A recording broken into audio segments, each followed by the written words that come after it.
বন্ধুসকল আজি মাছ আনিলোঁ আৰু মাছ মই নিজে বনাম বুলি ভাবিলোঁ। মাছখিনি প্ৰথমতে ধুই পেলাই হালধি সানি ল'লোঁ, নিমখ হালধি অকণমান সানি পেলাই অলপ আজি ইণ্ডাকশ্যনতে বনাওঁ। তেল দিলোঁ, তেল অলপ মই সৰহকৈ দিওঁ, মানে মই কম তেলত বস্তু বনাই ভাল নাপাওঁ। মানুহজনীয়ে গালি দিয়ে কম তেল ইউজ কৰিবা বুলি, কিন্তু মই আৰু মানে বনালে মই তেল বেছিকৈ দি বনাম, আৰু মই বনালে অলপ পাকঘৰটো মানে লেতেৰা হয়, সেইটো কাৰণে বেছিভাগ মোক সেইটো কাৰণে বনাব নিদিয়ে। আজি বনালোঁ আৰু বাকী মাছ ফ্ৰাই কৰিছোঁ, বহুত দিনৰ মূৰত বনাইছোঁ, কেনেকুৱা হয় বা নাজানো। ফাইনেলি মাছখিনি ফ্ৰাই কৰিলোঁ, হৈছে নাই আপোনালোকেও কমেণ্ট কৰিবচোন ফ্ৰাই কৰা। তাৰপিছত মাছখিনি ফ্ৰাই কৰি আছোঁ, এইফালে পিঁয়াজো কাটি আছোঁ, আৰু বিলাহী চিলাহী মানে চব কাটি কৰি দিয়ে। জোল বনাম মানে মাছে বিলাহীয়ে, খালি মাছ বিলাহী আৰু বাকী একো নাই। এই বিলাহী মানে তৰকা লগাই আছোঁ জোলটোৰ কাৰণে। বিলাহী সেইটো বনাবলৈ চাওকচোন কেনেকৈ তৈয়াৰ কৰি আছোঁ। মই অলপমান নিমখ হালধি দিলোঁ, নিমখ হালধি দিয়াৰ পিছত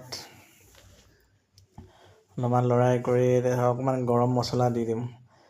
বেছি নাই, বেছি মছলাও দিব মই বেয়া পাওঁ, বেছি জ্বলা চলা খাই মই ইমান ভাল নাপাওঁ, মছলাও ভাল নাপাওঁ।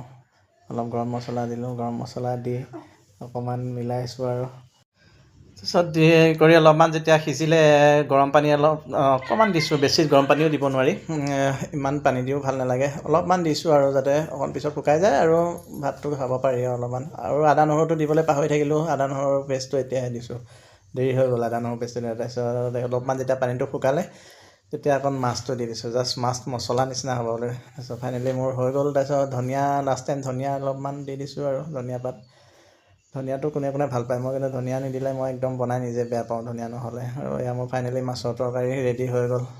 চাবচোন কেনেকুৱা হৈছে, কি হয় বাৰু নাজানো, খাই কেনেকুৱা লাগে, খাই লগাৰ পিছত মানুহজনীয়ে ক'লেহে গম পাম। বাকী পিছত মানুহজনীয়ে আহি কৈছে ভালেই হ'ব আৰু অলপমান।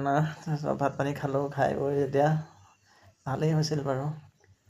আৰু ভাত পানী খোৱাটো বাৰু ভিডিঅ' নকৰিলোঁ, এইখিনিতে কৈ দিছোঁ আৰু আপোনালোকক। মাছৰ ৰেচিপিটো ভালেই লাগিছে, নৰ্মেল মানে একো মছলা পাতি ইমান নাই, খালি অকণমান গৰম মছলা দিয়া হৈছে আৰু আদা নহৰু পেষ্ট দিছোঁ, বাকী একো নাই। আপোনালোকে ট্ৰাই কৰি চাব পাৰে। ধন্যবাদ।